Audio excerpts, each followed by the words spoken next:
Welcome to Live. Joined today with Sam Thompson, Canada's weekly live mortgage video news podcast. We're really pumped today because we're going to be talking about the 5 mortgage products that are impacted by yesterday's prime rate change. And I know, Sam, that was a pretty exciting day and announcement we had yesterday, wasn't it? It was for sure. It was definitely interesting to get to cover the Bank of Canada rate announcement. There was lots of speculation leading up to it. So doing that live coverage yesterday was really fun to kind of see, you know, what the Bank of Canada decided. I know, again, there was lots of speculation, lots of buzz around the announcement. There was a lot of speculation and there was a lot of buzz. Definitely. We saw a lot of articles coming out before the rate announcement, just talking about how it was a for sure thing at that point. And we really saw that come to fruition yesterday. So really excited just to go into some of these mortgage products. And people are probably wondering, how does this affect them today? Yeah, exactly. I mean, if you caught yesterday's episode, you would know that the Bank of Canada had increased their rate, which we'll see that impacted on the prime rate. So it does affect, quite a few mortgage products, and it's something, again, like you're saying, to be aware of and to understand, what you might see a change in terms of payments or the rate that you're at.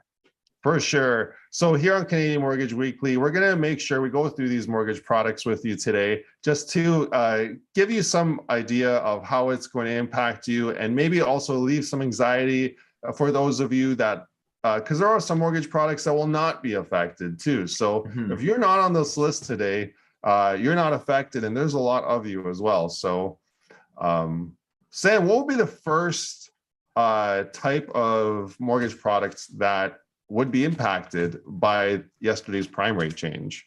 Yeah, absolutely. So anybody who currently has a variable rate mortgage is likely going to see a change. Again, if you have signed up with a variable rate, over the long term, it's been proven and shown to end up paying less on interest, but you're likely going to be getting a letter from your lender indicating an increase in your rate, and you might see an increase in your payments for that. That's correct. Yeah. So if you do a variable rate mortgage, do give your mortgage professional a call to see how exactly that will impact you. But you will definitely notice a change. Another one of these types of mortgages is an adjustable rate mortgage, which is very similar to a variable rate mortgage, as you know, Sam. And if this is a type of mortgage you have as well, then again, you'll likely receive a letter from your lender just advising that how your mortgage is changing as well. So do also contact your mortgage professional to make sure that the way it's impacting you, you get a full idea of exactly the dollars and cents and how it will impact you there. What about HELOCs there, Sam? Would they be affected? Yes, yeah. So anybody with a HELOC or a home equity secured line of credit, and also anybody with an unsecured line of credit, you will notice a difference in the payments and as the prime rate changes for those as well. Yeah, definitely. For the HELOCs, typically we see it's a prime rate, and you have your rate move, which means your minimum payment will change. So for the client, if you're having a home equity line of credit, most likely, if you haven't even added anything to your balance, next month you'll see your minimum payment go up accordingly to that interest rate change. There's also unsecured lines of credit, and they're also going to be impacted by this prime rate change the same way there, aren't they, Sam? Yeah, they'll be impacted the same way. We'll see again a payment increase, like you're saying, even if there's no additional funds added, and you're wondering, why you're paying more on this monthly payment. It's because that prime rate has changed for those lines of credit.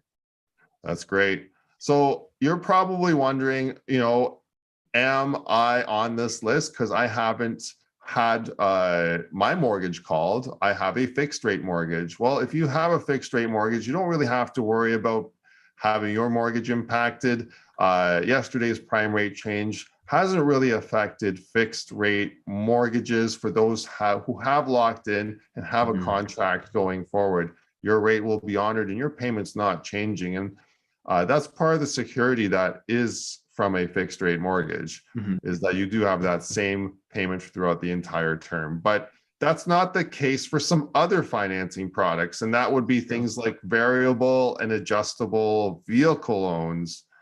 And those, because they fluctuate with prime rate as well, typically on those types of loans, the payment stays the same, but the amortization will change. So say if your rate has gone up, all of a sudden that car payment will just maybe continue on for a few months longer if the interest rates go up, because there'll be additional interest charged.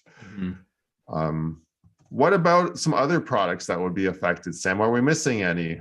Yeah, of course. So anybody who does have a variable rate credit card will also be affected by this. Again, with the prime rate changed, a lot of variable rates are structured as either in addition to the prime rate or a discount from the prime rate. So anytime we see that prime rate change, it'll affect, the net rate or what the specific rate is for your exact product. So again, if you're anybody who has a variable rate credit card, again, you might see that rate changing as well. Excellent, Sam. Yeah, definitely be aware of those. There are not many out there of the variable rate credit cards. So if you are one of the few that have a variable adjustable credit card, this is how it will impact you. And then finally, just any products that really are tied to a prime rate and adjust to that prime rate will be impacted. We've covered the ones that I think will be impacted, I believe, for the most part. There are some specialized products that are tied to prime rate, but we're not going to go through every single one of them today. What we are going to go into, though, is the news. Let's take a look at that bond yield, Sam, because I know that bond yield's been moving up like crazy these last few months. We've seen fixed rates rise like a rocket ship. Prime rate just went up by 50 basis points yesterday. I know, Sam, like we were talking about this earlier, that represents a 600% increase to the bank overnight lending rate from the start of the year to now, because that's gone from 0.25% to 1.5%. That's not the prime rate, that's the Bank of Canada overnight rate, but still 600%. That's quite a number. It definitely is quite a number, especially also factoring in that we stayed at 0.25% for, almost over 2 years. So it's definitely a big shock for anybody who, again, was in one of those variable rates, had seen prime remain pretty consistent, to have such an increase over such a short period of time. Yeah, we'll have to keep an eye on this, but let's take a look at that bond yield, because with it being increasing, we may have seen a result to that tightening range that we were talking about earlier. I'm not quite certain if this is representing that, but we do see that that increase just in the last few days. Yeah, exactly. I know that when we were tracking, we were noticing, amid a couple of peaks, it was going on a downward trend. But when we were looking at it earlier in the week, we had noticed, there could have been a potential for it to spike back up. And it looks like that's what the bond yield's done. Right now, it's sitting at 2.86. So it's almost breaking its previous high from a few weeks ago. So again, it'll be interesting to see, whether it can break that ceiling, or again, whether it's just a spike within the tightening range. But yeah, definitely maybe a bit more unexpected as we were tracking it in a downward trend to see it spike up in just the last couple of days. Yeah, definitely. We'll have to keep an eye on this trend. We were watching the tightening range, but we'll have to see, is it going to continue going up from here? What will the sentiment be next week? Let's keep an eye on this, and we'll make sure that we cover this next week on Canadian Mortgage Weekly. Now, we also cover the CDOR rate here on our show. With the CDOR rate, this represents the variance between prime and fixed, and if it's a good and competitive option to still go with the variable rate mortgage, I know once upon a time, I remember in my career, variable rate mortgages were virtually identical to fixed rate mortgages at a time. Why would anyone take variable when the fixed is available for the same rate to lock in? But when this variance is so large, are we seeing that variable rate mortgages are competitive? What do you think, Sam? Yeah, absolutely. I think that we're still seeing that variable rate mortgages are a good option and are still a competitive option. Again, when we look at also the fact that prime has increased, looking at the CDOR rate and its variance from prime, it's still under that 2% mark, which is what we're looking for to give us an indication of, whether it's a viable option, whether it's, an advisable option. And right now, this data is communicating to us that, variable still is a good option. And I know that we had commented when we had done our rate show yesterday that I think the approximate number of single increase or 25 base point increases, we'd still need about 7 for today's average variable 5-year rate to reach the average 5-year fixed rate. So keeping those things into consideration, I think it's still indicating that variable is a good option still. Okay, that's great news. And for any of you that are variable rate mortgage holders, if you are looking at a variable rate, there are some additional benefits with taking a variable rate right now, in addition to what Sam's saying. So definitely give us a call and we can go over those benefits with you guys. Going over to the next item there, I think what we talked about is the next Bank of Canada announcement. And we just had one there yesterday. It was a pretty exciting day. Another supersized rate hike by the Bank of Canada. The overnight rate is should be 1.5% there, right. Up 600% from 0.25%. So definitely check out our coverage yesterday from our show, and we'll make sure that we've covered all the items there yesterday on the Bank of Canada announcement. And as a reaction today, I'm thinking that it was an expected announcement. I think the Bank of Canada announced what was expected by the media. Yeah, exactly. Many of the sentiment in the articles that we were reading and seeing from economists was expecting a 50-point basis hike, but definitely stay tuned and join us. The next rate announcement is going to be July 13th. And I know that there was, again, many economists that were predicting not just a single, supersized rate hike for June, but also a following one in July, giving us, 3 back-to-back rate announcements with a 50 basis point increase. So the next announcement is going to be definitely interesting to see, how the Bank of Canada responds, as well as the release of their monetary policy, which is always really good to get some more insight on, some future policy or future rate announcements from the Bank of Canada. Okay. Yes. Join us for our next video too on the Bank of Canada announcement. When is that? July 13th? July 13th, yes. Okay, lucky 13. So let's look at the next data point we track here on Canadian Mortgage Weekly. Not a very exciting point this month around. We have another decline in home price on the national side.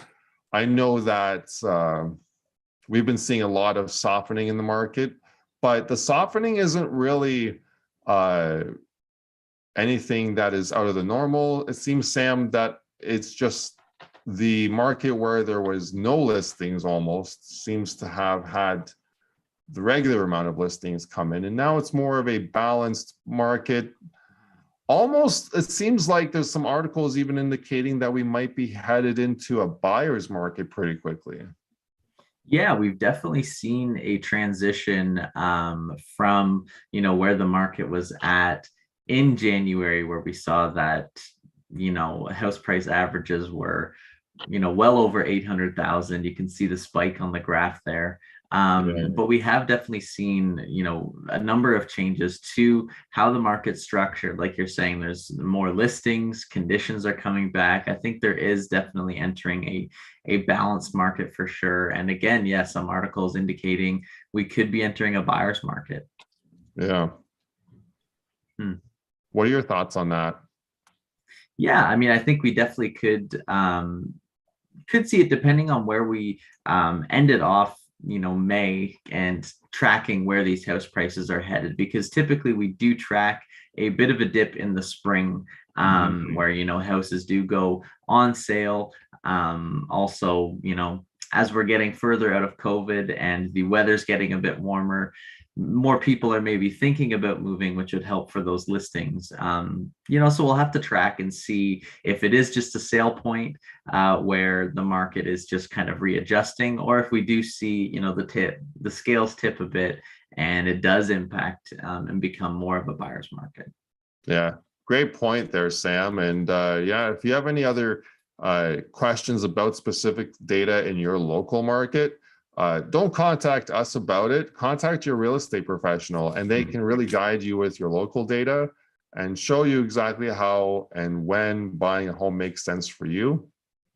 But yes, looking forward to the next month's data. I think we're about 2 or 3 weeks away from releasing the next month's data here on Canadian Mortgage Weekly. Yeah, well, that's great. It's always good to go over these items and data points with you, Sam.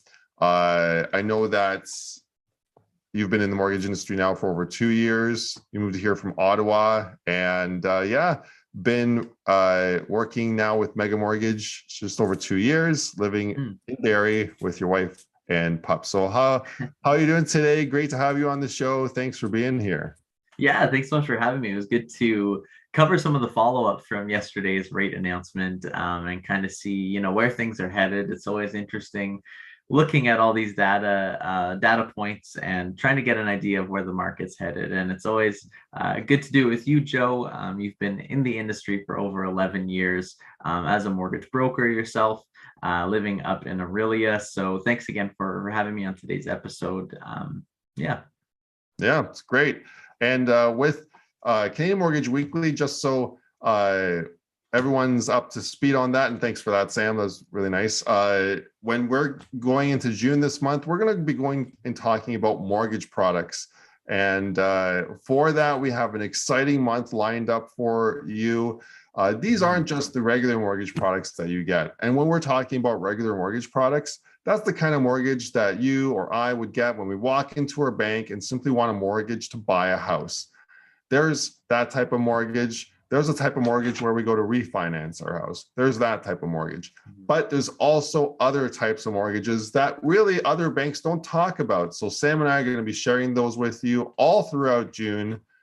Join us for next week's episode 82, where we'll talk about cashback mortgages. Really exciting. These are all different types of cashback mortgages. Sam and I will cover those off next week for episode 82 here on Canadian Mortgage Weekly, Canada's weekly mortgage video news podcast.